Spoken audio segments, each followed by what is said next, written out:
My agency Gemflow made $18 million in 2023, a business that I started almost 10 years ago today, which in total has done close to $100 million in revenue. During that time, I've helped some of the biggest brands in the world like Gymshark, Bloom, Dior, YSL run massive marketing campaigns. Not only that, I manage a whole portfolio of brands and SaaS companies, which have done close to $300 million in revenue in total. The brands that we manage range from a variety of different industries, 50 plus in total, from activewear to casual wear to accessories to supplements to a bunch of other things. For example, Newtonic, which is a supplement brand which I'm a co-founder of, or Logan Paul's Maverick clothing brand, which I helped scale a few years ago. Not only that, the SaaS companies that I manage today have more than 1 million subscribers per month, and we generate multi-million MRR every single month. So in this video, I'm going to give you 10 lessons that I have learned over these past 10 years. And look, this is not some recycled stuff from other videos or things I've read in books that I'm going to sit here and tell you guys. I am a very detail-oriented person. I've had so much experience myself for the past 10 years, living and breathing my businesses and doing so many different things. So one of the first points, and probably the hardest lesson that I've learned, is that I had to get to a base level understanding if I'm going to do something in my business. So when it came to manufacturing products, I have to understand how does the supply chain physically work if I'm ordered to do that. Or if you're going to do digital marketing, if I want to scale a brand, I need to understand paid ads to such a level that I'll be able to then manage it. So many people think that they can just do things in the business or introduce new things or provide new services or launch new products with no real understanding, and they think they can just hire somebody and they're just going to magically be able to be good at this new thing as a business. So the hardest lesson was I have to spend the time, you will need to spend the time to get your base level understanding of the thing you want to do as a business for you to then be able to actually execute that to a good enough standard that's actually going to bring an ROI to your business and you're going to find some success doing it. The next lesson is that nothing is personal in business. It's so hard when you're an entrepreneur, when you've put everything into a business and you're trying to make that a success, that when something doesn't go to plan, you take it so personally. One of the things I learned very early on and has helped me in the last 10 years to get to this level of success, revenue, profit as a business is that I realized I need to have zero expectation of others. It's when you expect someone to do something in some way and it doesn't happen, you take it really personally. If you expect your clients to stay with you, but if they were to leave, you get upset. If you expect your employees to work to a certain standard, certain way, certain thing, you get upset. So one thing I realized is that nothing is actually personal. It's just business. Meaning that person who didn't deliver just isn't good enough. That's what it actually means. It doesn't mean that I'm not good enough. It doesn't mean that I'm not capable enough. It doesn't mean that I'm not good at running this business or I am too naive. There's a lot of that when you are trying to run and scale a business that you constantly doubt yourself. It's already so hard that you don't want to make it even harder for yourself by consistently doubting yourself in that way. So I realized early on that, look, I had someone that was with me for a couple of years. He left and I couldn't believe it because I was like, how could this person leave? Like, we are doing so amazing. He's making money. You know, this is not right. I've put so much effort into building this person. I've been paying them. They've been right besides me, all this stuff, right? So when someone leaves, you feel like you've been cheated on. You feel like, how can this happen? You know, I don't deserve that. So I used to take things so personal. You know, I still remember when you lose a client, it was one of the worst things because for anyone that has clients, you know that you go all out, right? You're trying to impress your client, trying to do all the work, you're trying to do as much as possible. The client then will end up leaving. In my case, the client left. They're bad-mouthing us everywhere on the internet. They're completely changing what actually happened. And it's so hard not to take it personal. And the truth is I used to take it personally and it massively would affect me. It would affect my work, affect all the other team members. And I realized that actually I'm going to focus on my business and what's best for that, irrespective of how it makes me feel.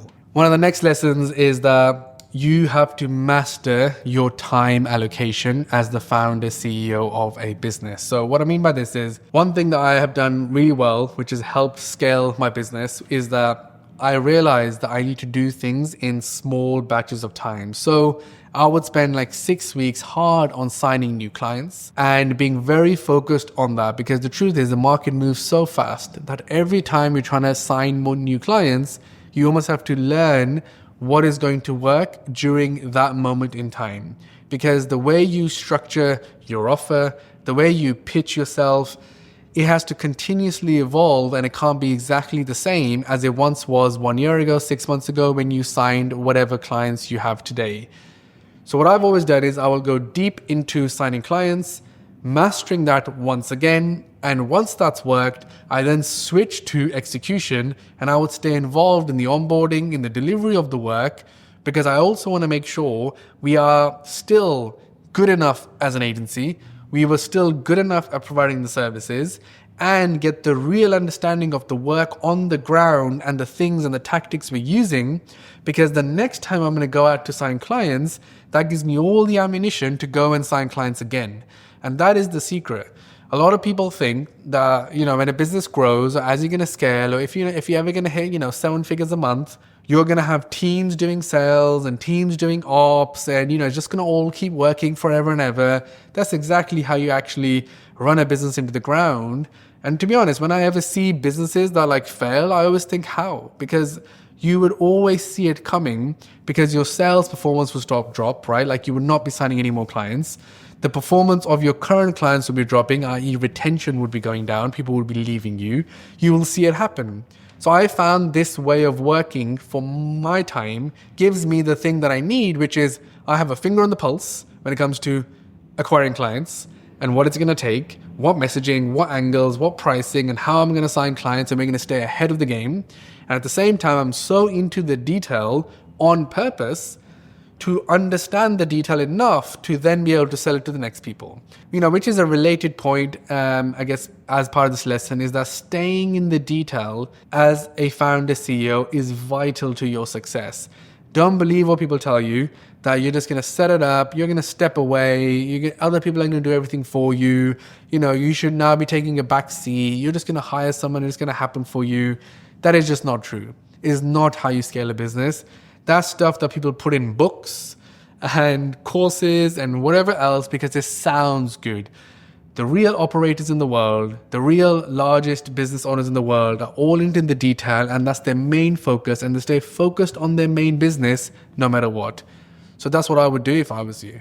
Okay, so this next lesson is a financial one that a lot of young business owners or first-time business owners don't manage properly, which is the difference between cash and profit. So obviously profit is the sales that you make, all your expenses, and then the money that's left over is your profit. Profit is an accounting term. It doesn't mean the actual cash that you have generated. That's so important because when you have clients, if you're running an agency or a service-based business, managing cash becomes so important because you could raise an invoice to a client and you will recognize that income in that month. But they could pay you in 30 days or 60 days, so that cash is going to be delayed. But during that time, you still have to pay your employees, you still have to pay your rent, etc. So the cash outgoing is still going to happen. So hence why the difference between cash and profit becomes so important as a business owner for you to manage very, very tightly. In the early years, I never used to do it. I used to think almost the same thing. It's going to be okay. I don't need to manage it closely. Then I remember back in, I think it was March 2017, there was a month where essentially we were almost bankrupt because I wasn't managing the cash properly, and I learned a lesson the hard way. I remember I had to say to my employees that I can't pay you this month because the cash hasn't come in yet. We're still waiting to get paid from our clients, and then I will pay you. And I felt so stupid doing that. Then I realized I need to manage the cash properly in the business. And ever since then, every single week, we manage the cash flow of the business. It's literally a cash flow model where you're sitting and you are predicting what cash is going to come into the business from whatever clients, suppliers, whoever else that you're going to get paid from. And then who is the cash going to go out to at what time. And it's also very important there that you take care of your taxes. So if you're in the UK, we have VAT, in the US, it's sales tax. And then your other taxes that you pay, because they also creep up on you and there could be massive outgoings in your cash flow. So, today we have multi-million dollars come in and leave our bank accounts every single month, and it's a massive, massive task. But it's one of the reasons why I've managed to successfully scale my agency without losing money, because I've learned the art of managing cash versus profit. So that's a super important lesson for you. This next lesson is slightly controversial because I actually believe quite differently when it comes to sales versus a lot of people. A lot of people will tell you to use certain sales frameworks. People will tell you to use certain sales scripts. People will tell you to use certain sales tactics to get over objections, to get people to buy something, etc., etc. The truth is, over the past 10 years, I have never used any one of those things. I truly believe the best way to sell as a founder, as a business, as an agency owner to another person is just through transparent, honest marketing. That you are actually telling them how you can help them, why you are the right person to do that, and why they should trust you, and not try to use any gimmicks to get someone to convert. And the gimmicks would be things like using a guarantee. The gimmicks would be like trying to emotionally blackmail people but keep dodging pricing questions and keep taking it somewhere else. A lot of the business guys will tell you that someone asks you the price, you shouldn't answer the question. And instead, you should start asking them, what does it mean to you if you're going to get more clients? What is it going to mean to you? And take it emotionally. People will teach you tactics which are borderline immoral and unethical, in my opinion. So I've never used them. In 10 years, never used a guarantee. In 10 years, never used no sales tactic script gimmick. I just have straight up, honest conversations with anyone that I'm pitching, and I've signed some of the biggest brands and clients in the world. So my biggest lesson would be, don't try to replicate or learn people's methods. Just design your own method that you are confident in delivering yourself in a meeting. One of the worst things you could do is that you're stuttering and trying to remember, what was the next line in my script? What was the next thing that I need to do? Or this guy's asking me price. How do I objection handle this right now? You need to forget all of that, forget all that noise, and answer someone up front. Someone's like, what's your price? My price is $5,000. Just say it. The honesty and simplicity in business will make you win more than any sales gimmicks and rah-rah stuff that you see on social media. I would say ignore that, sell openly and transparently, and you'll find success. The next lesson that I've learned, which has probably cost me a lot of money, is that clients or your customers are not always right. I know there's a generally people think a client is always right, you got to do what they want, or a customer, if they're complaining about something, they are right. The truth is that is not the case. They may be perceived like that. You may still say that publicly as a brand, as a business, but in reality, you are the one that needs to know what is the right thing to do in those such moments. So you should always trust your own instinct, and you need to think of what is the right thing to do for your own business, irrespective of what other people think, even if that includes your customers or clients. So to give you an example, I had a client once that no matter what I did, no matter what we pitched, they always thought that they had the better idea, they knew exactly what to do, and they wanted us to carry out their strategy, their plan, and just have us execute it. When we knew that that is not going to work for them. And I'm sure a lot of you have been in those situations. It's quite clear to me that the client isn't right. If we're going to generate results here, we got to do what we think is right, and that's the way to do it. Or we cannot be working with such client, and that money is not worth it. And I think, a related point to the same lesson is that not all money is good money. And if a client is not going to listen to you, if they're not going to follow the way you want things done, if they're not going to follow your processes, then ultimately they should not be a client at your business. The next lesson is one that generally I disagree with a lot of people on, which is that the best managers are the ones who do actual work. So I read a lot of leadership books, I read a lot of team building books, and generally the roles of managers and how people perceive what a manager should do. And I see this all the time on my LinkedIn and other places. What I have found in my 10 years of hiring some of the most experienced people in the industry, across industries, is that you'll have two types of people. One, that are willing to do the work, no matter how much they're paid, no matter what their title is, they don't think anything is beneath them. Or you'll have a second type of person who consistently wants to direct other people, and because of the role that they're in, or because of what they're doing, they think they should now no longer be doing something. And those people end up being a cancer in your business and will stunt your growth more than anything else. So I'm a massive believer of every manager should actually be doing the work, should actually be doing execution. So if you have a business today, you're trying to scale, and if you probably know exactly what I'm talking about, any middle management, any managers in the middle that are just there to manage people and tell people what to do, you should not have in your business, and that will massively stunt the growth of your business. Okay, so this next lesson is for anyone that doesn't have a business now. I wanted to add one to give context for anyone watching who's looking to, educate themselves before they're going to take the leap. So I truly believe anyone in the world could have their own business. They just got to make it around their actual skill. So a lot of people think they should launch a business around their passion or something that they're interested in, and they don't look at what their skill is. I'll give you an example. So I have someone that works for me.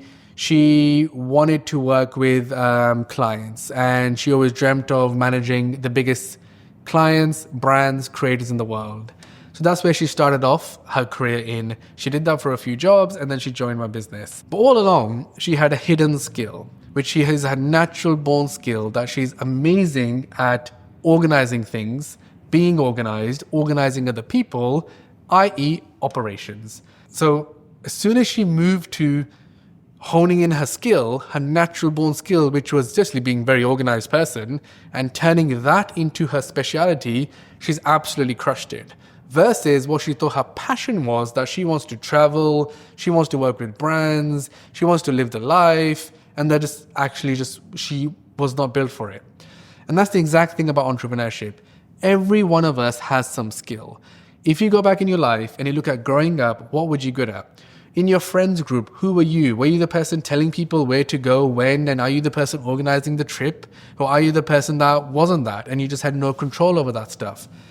For me, you should launch a business which is based around your natural skill, which you probably need to sit and think about, versus what you want to do it on because of you are attracted to certain industries, certain types of work, or certain type of pay you think you can get, or the money you can make, and you will naturally be able to build a successful business because it'll be the one thing that you truly understand because you are a master of it organically, naturally. And that's essentially what I did when I launched my business. Why I've managed to build the success that I have with my agency, I fundamentally, since a very young age, understood buying and selling. When I was 15 years old, I would buy things and I would sell them to other kids in my school. And then I moved that to eBay and Amazon when those websites launched back in early 2000s.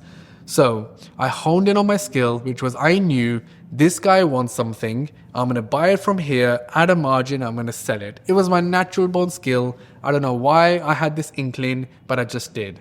So my whole business today, even to this day, is about that one skill. I go to a creator, I take their content, and I go and sell it to other people. And essentially, I'm still buying and selling, just at a whole different level with lots of other variables. But I'm honing on my exact skill that I've always had since I was born.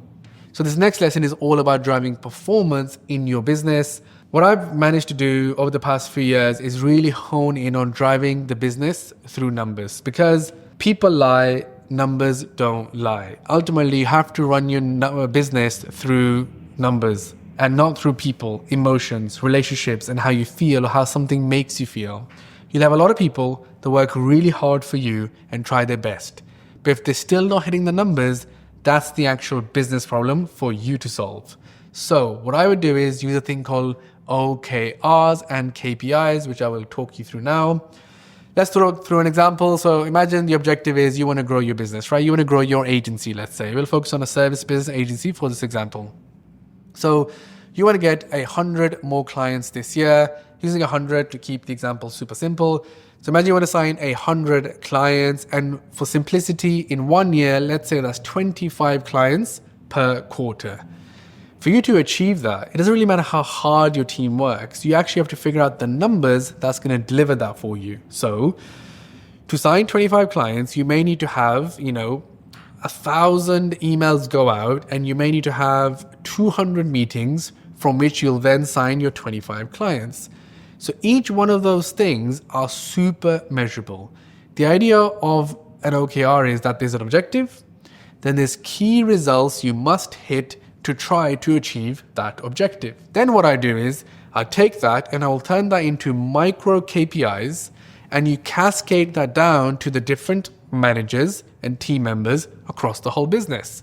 So your whole business, or the functions in your business that are involved in sales, marketing, maybe client management, the guys that are going to be involved in signing those clients are all aligned to help achieve this world goal. So those KPIs then would be, the detail, which is, okay, if you're a sales team, they've got to get this many calls, they're going to get this many people to the last point of the call, they're going to get this many contracts signed, etc. The marketing guys, how much, they're going to get, how much is a lead going to cost them? You're going to have KPIs per thing. So a lead for us, it has to be $20. We have to run this much ad budget for that to work. How many ads do we need to create on a monthly basis in order for that to be successful? So everything aligns back to the key objective. It's the main objective of the business, which will be one of the objectives. Then it's about the key results. Then we've created KPIs, which you should work with your managers on. So everyone is bought into this thing. Then the